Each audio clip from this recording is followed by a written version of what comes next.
I watched many alternative media podcasts and followed many people on that. And it was around 2015, especially in the libertarian space, that alternative media people were starting to complain about being censored, not getting the number of views that they had been getting previously, having their channels restricted. At that time, we were being removed from payments processors. We couldn't get payments processors at all, which is, really important to running a platform like this. And then it even stepped up another level, and we were removed from banks in the UK. There's no unreasonable searches or seizures. But in this way, they can actually buy information from third parties legally that they wouldn't legally be allowed to obtain because they would never get a warrant for it. So that's another way that our surveillance is increasing and our privacy is being eroded daily. That's one really easy step that people can take. Get yourself a VPN, whether you do it through the BitChute membership or elsewhere. Just do it. Just get a VPN for yourself and all your family.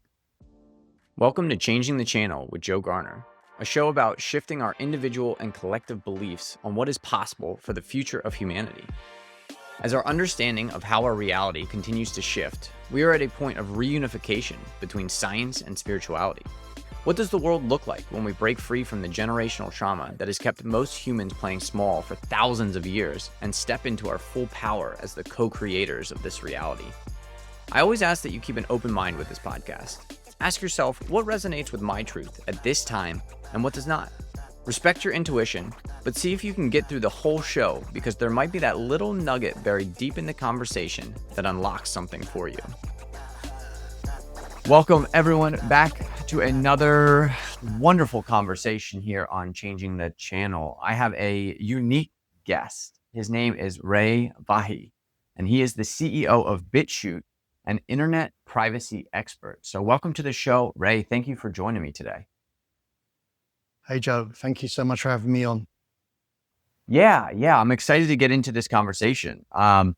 So for people who don't know what BitChute is, just walk us through, high level, what was the idea behind BitChute and what did you see in the, in the market that prompted you to say, this is a product that we need to create?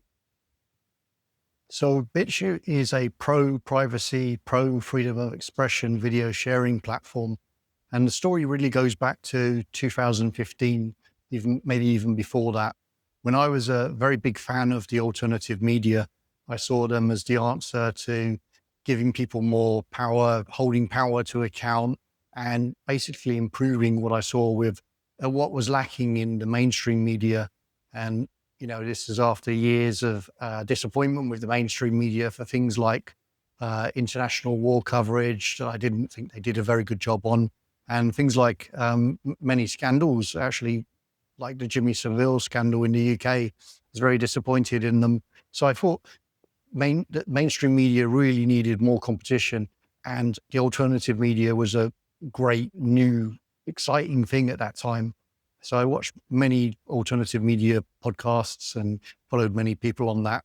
And it was around 2015, especially in the libertarian space, that alternative media people were starting to complain about being censored, not getting the number of views that they had been getting previously, having their channels restricted. At that time, it hadn't quite reached the sort of censorship that we're seeing today, but the signs were there and they were growing all the time, all the way through 2015. So it was really towards the end of 2016 that I decided that I could do something about this. And, my background is in technology. So I thought, YouTube is just this amazing thing where everyone can go get videos for free, whether you're the richest person in the world or the poorest. It's like a leveling of the playing field. So I didn't want that to go away. I wanted there to always be a platform where people could upload anything and share it with anyone. So I thought, okay, there's something I can do about this. And that's when I started building BitChute. And I thought, right, we really need a platform that is going to allow all information, all ideas to have an equal playing field. So that launched as a beta at the end of 2016 and got a lot of interest. So it was in 2017, February, that we founded the company, and it really took off like a lightning bolt from there. Lots of people were very interested in it. Lots of content creators wanted to upload their videos, and lots of viewers. So in the early days, we were really struggling because, I didn't know how well it would be received. I thought maybe it could just be a side project for me. But I realized pretty quickly in 2017 that we had to take it to a new level. And yeah, so we made a company and really just grew it as fast as we could. And today it has tens of millions of monthly viewers, thousands of uploads every day. And we're still standing up for all these principles. And there's been quite a few bumps along the way because, we've been there at the best of times and the worst of times, but we've never given up. We've always protected people's privacy, and we've always protected their free speech, even through very difficult times like all of the COVID era, where there were huge demands on us and lots of pressure on us to take down content. We never did. As long as it was legal, as long as it was within our rules, we said, no, we're not going to censor. This is really important, not only for the content creators, but for everyone. It's important for society at large that there is free speech, that there is a place where people can retain their privacy, not be surveilled. And that's been BitChute's mission throughout. Consciousness is the next frontier. And at joegarner.net, we're exploring that frontier. Whether that's through one-on-one coaching, pre-recorded programs, or free utilities to expand your awareness and your consciousness. Join me there and we'll expand what you believe is possible for your human experience. So learn more at joegarner.net and we'll expand your consciousness. I'm curious if you can walk us into as much as you can share about the pressures that you were experiencing, not only in 2017 and 18, but in 2020 and 2021, when it was a full court press in most countries, I would say. And you were based in UK, and you're not based there anymore, correct? That's right. So we started off in the UK. And in fact, that plays into the question that you asked, because last year we had to move to the US, and some of the pressures that we received were directly being deplatformed ourselves. As a platform, we were being deplatformed. So we were being removed from hosting providers. We were being removed from payments processors. We couldn't get payments processors at all, which is, really important to running a platform like this. And then even stepped up another level, and we were removed from banks in the UK. We had perfect banking relationships where, we weren't in debt, we weren't incurring any penalties, we weren't doing anything wrong. But because of the pressures of things like COVID, I believe we were removed from our accounts, and we bounced around from one account to another. But it just became more and more restrictive in the UK. So we really had to get out. And the final straw we had, since we initially launched a company, the same insurance provider all those years, and we had never, just basic company insurance that any company needs. We had never made a claim. We had never missed a premium, so we'd paid on time. We were a really good customer, very profitable customer for them, because we'd never made a claim. And yet we were removed from that insurance provider. We couldn't find another one. And that was it. We had to move the company out of the UK because the environment was just so hostile to free speech and privacy that we couldn't exist there anymore. So we moved to the US, which is still much freer, much more open to these ideas. In fact, banks were reaching out to us and saying, hey, we really liked what you're doing with free speech. Come and bank with us. So that was great. And that's where we are today. Now, was a lot of the pressure coming directly from the government, or was this just a almost, after effect of negative press releases, negative news that was coming out? Yeah, so in the beginning, it was more about activists pressuring our suppliers, and also going to mainstream media outlets to write hit pieces about us. And that, was very effective at getting us removed. But, we never give up. So we just keep finding new suppliers all the time, and, keep going, because we were really on a mission. This is part of the movement for us. We just look at the day as it comes, and if there's adversity, we just try to overcome it. But it's actually shifted more recently towards governments taking more direct intervention into this. So, for example, in the EU and in the UK, they're passing laws that, in the UK, they've called it the Online Safety Act, but it doesn't make anyone safer. It's not about safety. It's actually, in my opinion, the Online Surveillance and Censorship Act would be a better name for it. So this law, you'd be right to think that it affects UK users, but actually it goes beyond that.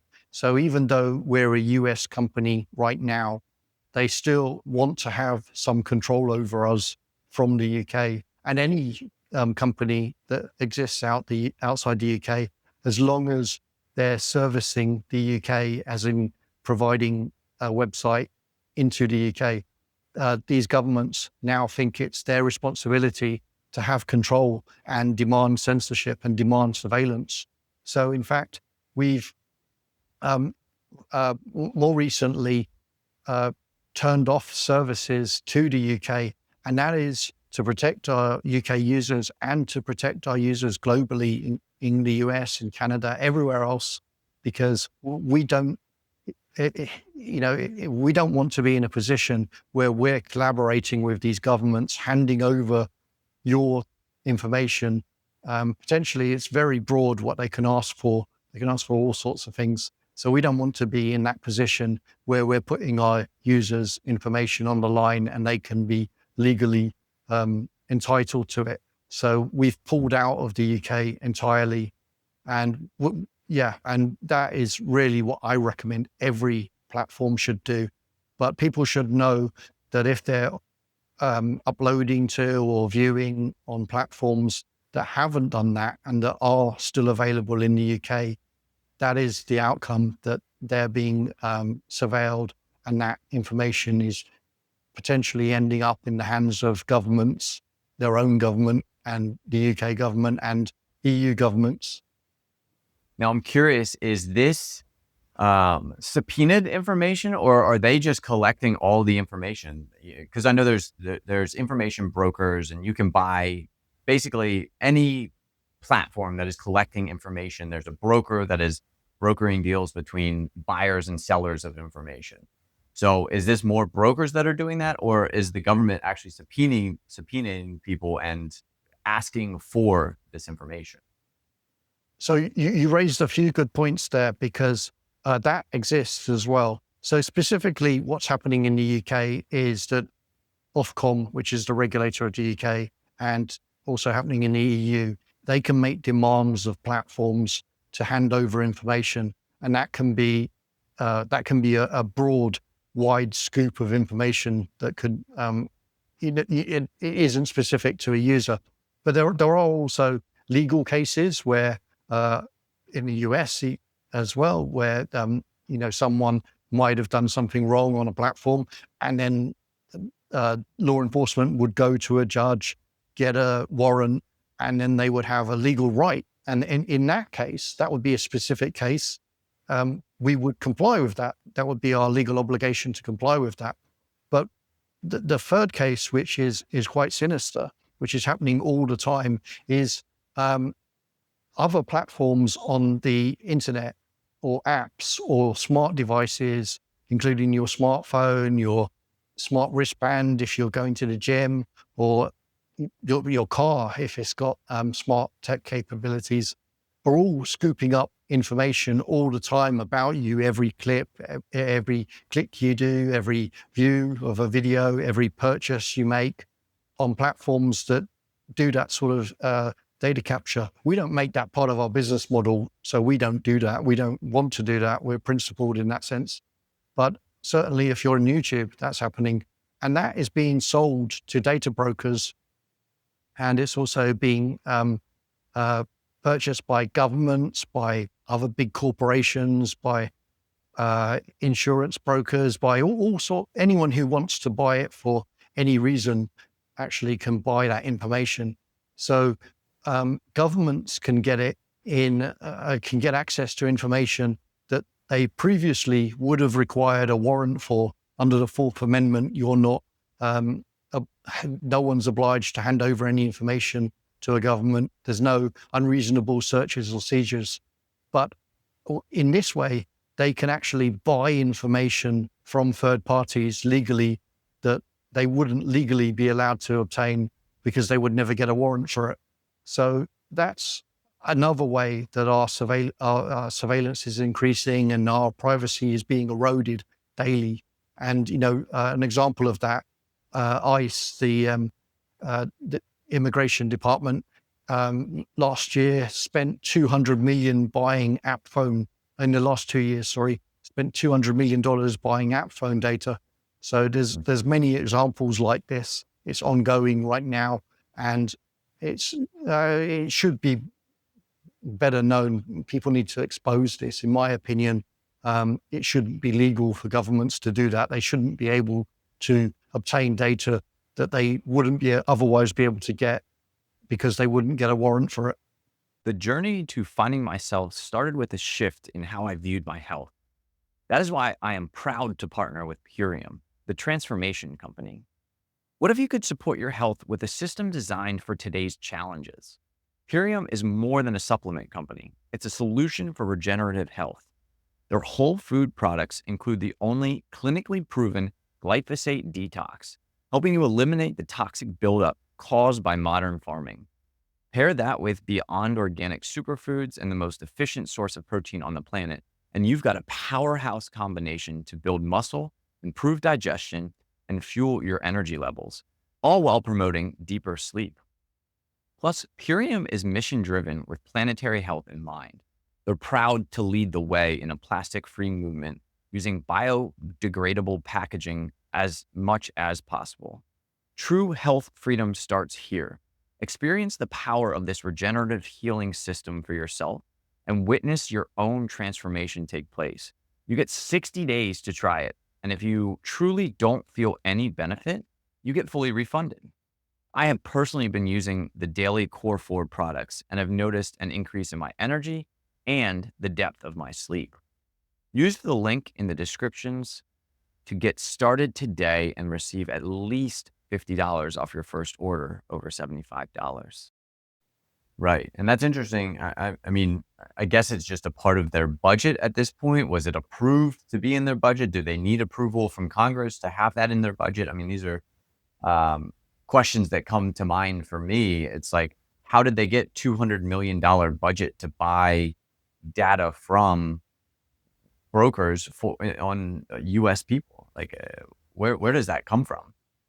Yeah, a lot of this information is coming out after the fact as well. That story in particular was reported on after the fact. So, yeah, I believe that they have. I don't even know the technicals of that, but I believe that they have budgets and they're able to spend them in ways they have some discretion.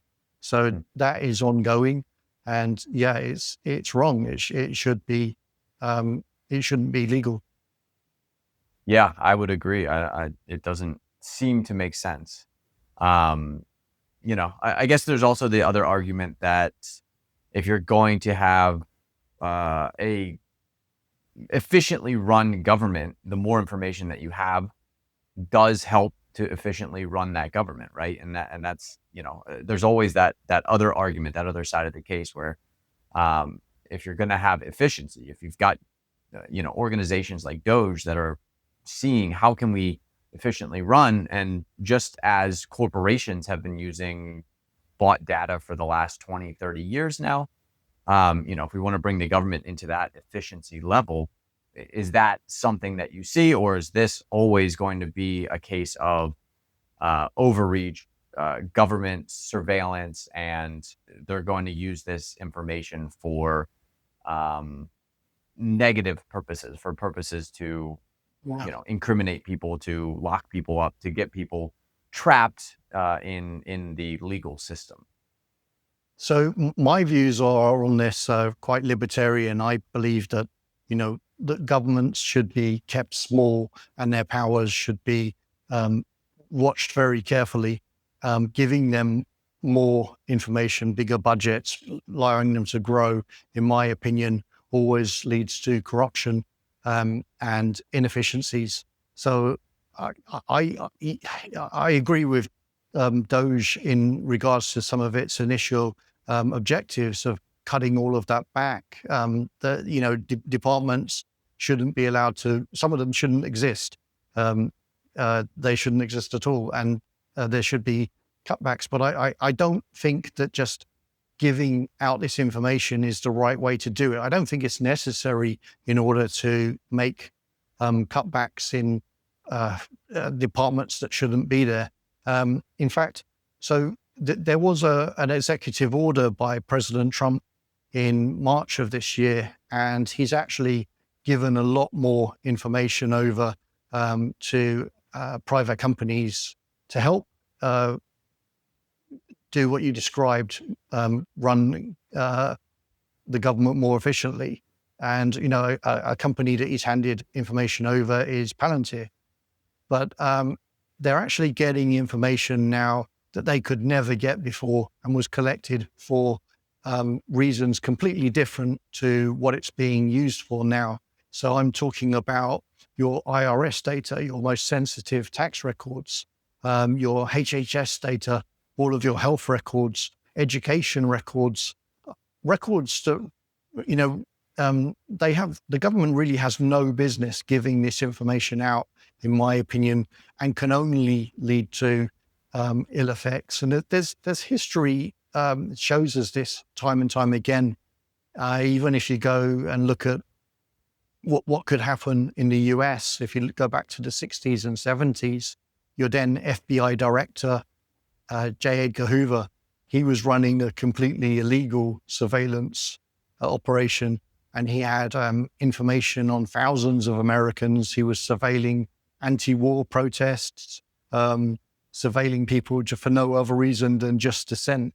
And people like even Martin Luther King Jr. were being swept up in this.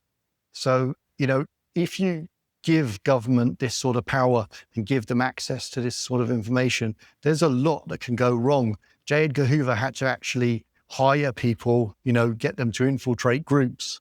But today, you've got your smartphone, which is doing that for the government already. You've got your smart devices, you've got your apps, you've got your purchases, you've got your online activity, your browser history. So they don't even need people to infiltrate groups anymore. They've got access to all that information, plus mixing in all of your most sensitive tax records makes it very dangerous. If they ever wanted to apply pressure, they absolutely can. They have all the information they can. And, what J. Edgar Hoover was doing was illegal. That actually all came out in the church committee hearings, and they passed laws to prevent it. But what's happening today is still legal because they're able to do it by making these purchases of data from data brokers and not actually doing anything that requires a warrant. So in my mind, this is all completely dangerous, and there's no real upside to the government having such control over over this information. And even if you're a big Trump supporter and you trust Trump and you think he would never do anything wrong, his term is going to run out eventually. There's going to be another president, and there's going to be another president after that. Eventually, you're going to get a bad actor, and these powers don't go away. They only increase unless we do something to make them stop. So eventually, there's going to be really bad outcomes from this. Yeah, that's a lot to think about. A lot to think, as far as the government, being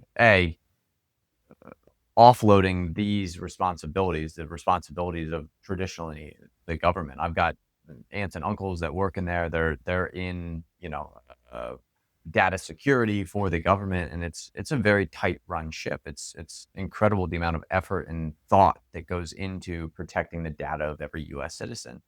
And now we're kind of offloading it to companies like Palantir that are using mostly AI to be running these platforms. And AI is a fairly new system. Do we have all the checks and balances that are needed that are built into that system that make it, uncrackable? Can somebody hack into the Palantir's AI system, mainframe computer, and start, essentially getting information out of it, or even interacting with AI, tricking it into thinking that it's helping and it's actually sending information to the wrong individuals? Definitely something to really ponder and understand. What do we do next? What from your perspective, like what is a positive outcome of this? Is it locking all the information back down again? Is it making things illegal to do? Should people be able to sell access to, again, it's a free market. So if people are willing to sign up for programs, YouTube, Facebook, any app that's out there that's pretty much gathering the data, should they be able to? Or, it's pretty clear. I think everybody knows that it's happening at this point. If you don't know that your data is being mined, sold, and redistributed, you've been living under a rock for the last 10 years. But if people agree to it, again, I always look at everything as a tool. So the government is a tool, the internet is a tool, AI is a tool, and it comes down to the consciousness of the individuals that are using and running these tools, that are using the tools, that affects whether it is a positive or negative outcome. And of course, positive and negative are always, interrelational. What's positive to one person is negative to another. And so I'm just curious, with all of that being said, what do you think is a good outcome? What can we do about the situation that we're in right now? Yeah, so I think there's a lot we can do, actually. And, as someone who believes in doing things for ourselves whenever we can, that's what I would start with. We can start taking back our privacy. In fact, I really recommend, if you're using the internet at all, to use a VPN. In fact, our company, BitChute, is so pro-privacy and so thinks this is such an important thing, as I do, that we're now offering a VPN with every BitChute membership, because I just want to encourage the uptake of that, so that people are able to keep that important location information out of the hands of third parties, so it's never reaching the government in the first place. That's one really easy step that people can take. Get yourself a VPN, whether you do it through the BitChute membership or elsewhere. Just do it. Just get a VPN for yourself and all your family. You can use privacy protecting browsers when you're online. So Brave is a good example of that. Instead of Chrome, ditch Chrome, use Brave. It's got every single feature that Chrome has got, but it's protecting your privacy. Very simple thing to do. It takes you 5 minutes to download and install. Use encrypted messaging. So when you're talking to your friends, get them all onto encrypted messaging. Don't use open channels anymore, because that information's all being scooped up. So things like Signal are encrypted end to end. So that that's private when you're talking to your friends. No one else is getting that data. But there's also really old school things as well, like use cash whenever you can. I'm a big cash advocate. So whenever I make a purchase, I know it's not always possible. You have to use digital money sometimes. Use cash or use crypto if you can, so that is untraceable. So that is, that's one of the really important things, where once everything about our purchasing is known, and that's tied to all of our other history, our browser history, they can, it's possible for companies to create an incredibly detailed profile about us. So you can just take these easy steps. But I would also say it's worth contacting your representative and letting them know that how you feel about this, because the more people who do that, there's more chance that they will start implementing better laws that allow us to resist this, because it's very difficult right now when all of that information is just being handed over to Palantir to do anything other than stop the information getting there in the first place, but also getting the representatives to pass laws to make that no longer possible. And I would say also spread the word, because you're right. This has been in the consciousness for a while, so people really should know about this. But I would question how many people are thinking about this daily, or how many people have heard of this and forgotten about it, and it's just in the back of their mind somewhere, but it's not resonating with them on every day when they're going online. So still spread the word, tell people what is going on, spread this message and let them know that they need to be doing more themselves to protect their privacy. And this is responsibility of everyone. If everyone takes some really simple steps, then we can reclaim our privacy, and with it, more of our free speech, because the two are actually intrinsically linked. When it came out about the Snowden revelations now more than a decade ago, that we were being tracked and surveilled by the NSA, there were changes in how people acted online. So people stopped looking up sensitive searches about health, about sexuality, about politics even, as a direct result of that. But the really nefarious thing is that they didn't even realize how it was changing them. So, people subconsciously were changing their behavior and not even realizing that they were doing it. But there were studies done that found this. And, even things like going to political rallies or signing petitions, or even having an opinion, people just stop. They start self-censoring. It's called the chilling effect. So this is really bad. If we allow this to continue, we have to push back against it, and we have to reclaim our privacy and keep these important principles active in everyone's. So we had a brief technical difficulty, and we are jumping straight into the rest of the conversation. 2 years ago, I was big into the decentralization. I thought that was definitely the answer. And then I started getting into these ideas about nature and how human society could possibly emulate nature. And within nature, we're starting to really understand that there is nothing that operates as an individual completely separate from nature. The only thing that they've found that operates completely individually from nature are what we call cancers. Cancers are separated. They don't have communication with any other part of the organism or being that they're a part of.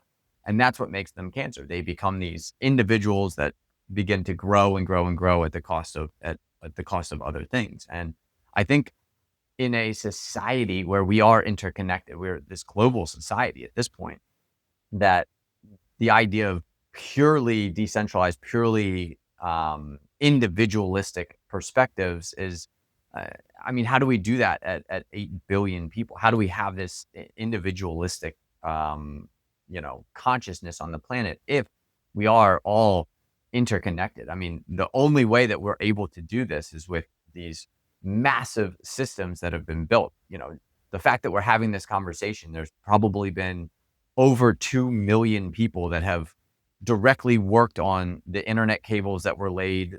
Again, you're on the other side of the world. So these massive systems have to be built in order for us to have this modern society. So from my perspective, I do agree that it shouldn't be under one individual or one system, that there should be maybe competing systems. Like, in nature, you have plenty of different species of trees that all grow and do the same thing. But what we're finding out is that they're not actually competing with each other. They're cooperating with each other. And this idea of cooperation over competition, and, I think is the new consciousness that is coming into the planet, that we should be focused on. So instead of it being the small people versus the big government, or the individual people versus the collective government or collective corporation. It should be, how can we all work together? How can we build a world together where everybody benefits from it? Again, getting into crypto could have this great ability to be a decentralized way of distributing the benefits of society to every member of that society, without the intervention of governments, without the intervention of people who have the potential to take advantage of that, where you see $200 million being purchased by government agencies to track private data of humans, with a system of decentralization like a cryptocurrency, which would be a very centralized system. If we had one centralized system that handled all of this for all of humanity, I mean, do you see where I'm coming from, where it's decentralized, but it's decentralized in a very centralized way? I see where you're going with this, but so I think the confusion would be that decentralization means that you can't cooperate, and you can still have cooperation. You can have voluntary cooperation between large groups of people, but I think where I push back on that is that what we've got today is increasing concentration of power in the hands of fewer and fewer people, who are then dictating to masses amounts of people who have no ability to leave that system or build other systems that might work better, or competing systems that might work better. So I think the confusion is to say that, right, someone calling for decentralization is saying that everyone's an individual, they're going out farming their own land, they're going, doing their own thing. No, I'm not advocating for that at all. I'm all for cooperation. I'm all for people coming together and making their own groups, their own companies, their own offerings that compete in the marketplace. And, that is very much the idea behind America, the original idea of the founding fathers having that level of decentralization. So you've got competing states that have real power. So I think that idea is still very important to giving people the freedom that they need. And when you have you mentioned Bitcoin. Yeah, Bitcoin is a centralized currency, and I think Bitcoin is great. But governments today are trying to build central bank digital currencies, which are not. They seem at one level very similar to Bitcoin, but they're not. They're completely different. They actually give people at the center of that control power to dictate who can have that money, how much of that money they can have, where they can spend it. They could decide that, hey, you've had too much meat this month, so the rest of your money can't be spent on meat, things like that. So we have to be careful when we look at these ideas, because the ideas that we're having are great, but when they can be corrupted into things that are not so great, that can oppress people rather than empower them. So I would say we need to have more competition always. We need to be looking at ways that we can have more offerings in the marketplace, and that will bring about the sort of advancements that we need as a society, as a species.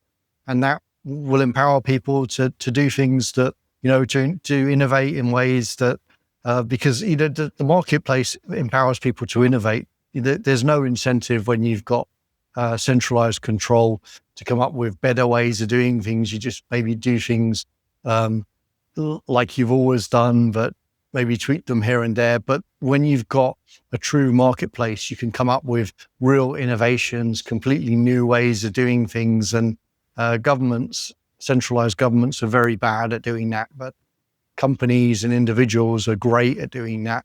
And you come up with new ways to empower people and really make advancements. Right. The one thing that governments are really good at is conglomerating a bunch of money to fund the organizations to do the research that require to move the needle, to move humanity forward. So finding that balance between how we effectively pool money together as a society to bring it together so that it can fund these, massive ideas? Or do we privatize the whole thing and it's fully privatized, that private money is the only thing that's funding the research for these new technologies? I think that's something that we've got to really grapple with here in the next couple of years is, what does that look like? And again, I think that decentralized systems like a Bitcoin or like a Ethereum, Solana, these systems would be able to, you can almost build it into the code where, whether it's transactional, again, I think the idea of a sales tax, transaction tax, value added tax, those are the taxes that seem to make sense. If you are spending hundreds of millions of dollars in the economy, why would you not be taxed on those hundreds of millions of dollars versus an income tax or a tax on asset gains or something along those lines? And really starting to build a system where we don't need the government to necessarily tell us and administrate it, that we have these kind of autonomous, permissionless systems that allow us to do it just automatically, and then be able to see what the fruits of that can be. And maybe there will be unintended consequences. There will be negative outcomes of that, and we'll begin to see that. But if we just do nothing, if we continue to go down this road where governments are the only ones that are making these decisions, and those governments continue to be more and more centralized and more, again, it's a two-party system in the US. There's only two perspectives that you can have when you're making decisions as a voter. It's, the left or the right. Those are the only two options. And yeah, I would agree. Third party, independent parties that actually have the ability to garner votes would be a beautiful answer and a huge opportunity for us to shift the way that we are heading towards. So I always ask the guest at the end of the show, just kind of imagining out 2, 3, 5 years from now, what you're in free speech, you're in, allowing people to share their information. What does the world look like in a few years if everything goes perfectly? If you're able to kind of build the reality, build the world that you want to see, what does that look like for you? Yeah. So for me, it would be disinformation getting out, people spreading the word about these problems and people fixing these problems for themselves. So using the tools, taking back their privacy from all these people who would surveil them, like using VPNs, using privacy chats, using crypto, using all of the tools that allow people to retain their privacy, and that having a real impact on the business models of these corporations that now engage in surveillance, keeping all of your data, selling all your data. BitChute will never do that. So we just cut ourselves out of that business model entirely. But I think if enough people wake up to what's going on and take back their power, then other companies will be forced to do that as well. And going back to business models that serve people rather than serving themselves and big corporations and people who want to capture data and governments. So that's what we have to get back to. Business models that serve people. And that's what we plan to do at BitChute. And I hope more companies follow us, and that really makes a difference.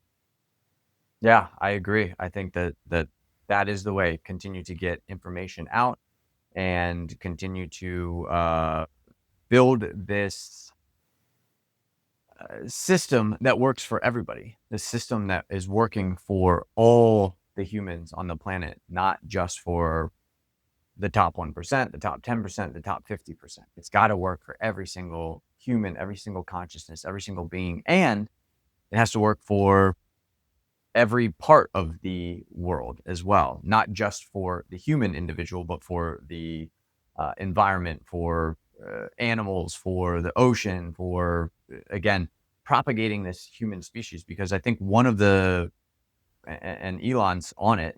I think one of the main parts of an evolving species, a consciously evolving species, is that they become multi-planetary and then eventually multi-solar. So they're visiting different solar systems in the galaxy, moving throughout the galaxy in a way that we're doing that. And the only way to do that is for us to, again, to work together, to build together, to have this cooperation with each other. Because if we're competing, if US and China are competing for space supremacy, that does nobody good. It does nobody, it doesn't benefit anybody. And I think there is a way to motivate people to make, I think there's an innate drive in human beings, whether you call that the Holy Spirit, you call that consciousness, you call that connection to your higher self. But that is the way that human beings have this drive to be better and better and better. It doesn't always have to be necessarily competition. It does help. Competition is certainly a way to disseminate information, but we don't have to frame our entire society around competition for us to be able to make it to this next level. I think human consciousness allows us to make these steps without needing to necessarily compete, where we are cooperating on a humanity-wide level to, again, become interplanetary, intersolar, solve these meta crises that are happening on the planet. And I think both ways are possible. Well, I would just add to that I think competition drives cooperation, because when you've got competition, true competition, it drives people to cooperate. And that's how I see it. So I think, the marketplace really is going to be necessary for us to make all of these advancements, but there is a lot of room for cooperation in that. Good. Yeah, I would agree. So Ray, as always, really appreciate it. If you are looking for more information on BitChute, what's the best place to go? Yeah, so just www.bitchute.com, and you can create an account for free. If you're a content creator, you can upload, and if you're a viewer, you can start subscribing and following channels that you like. And yeah, if you want to check out mine, it's just bitchute.com/Ray. There you go. Yeah, check it out. I'll make sure I include all that information down in the show notes. Ray, really appreciate you coming on, sharing, again, some of this information for people that maybe are unaware, who've been living under a rock for the last 10 years. They're unaware that their information is being sold, used by the government, used by agencies that may or may not have their best interest in mind. And that there's people like you that are creating systems that are outside of that reach, that are outside of that kind of oversight or surveillance. And I'm really appreciative. I believe I'll be signing up for BitChute after we get off this call. So all my information should be on BitChute here in the next couple of days. And you'll be able to check that out. And it'll be, I'm guessing, bitchute.com/garnation. That's the username that I've got. So fantastic. Yeah, really appreciate it. I'll be following you over there. And thanks for this. I've really enjoyed it today.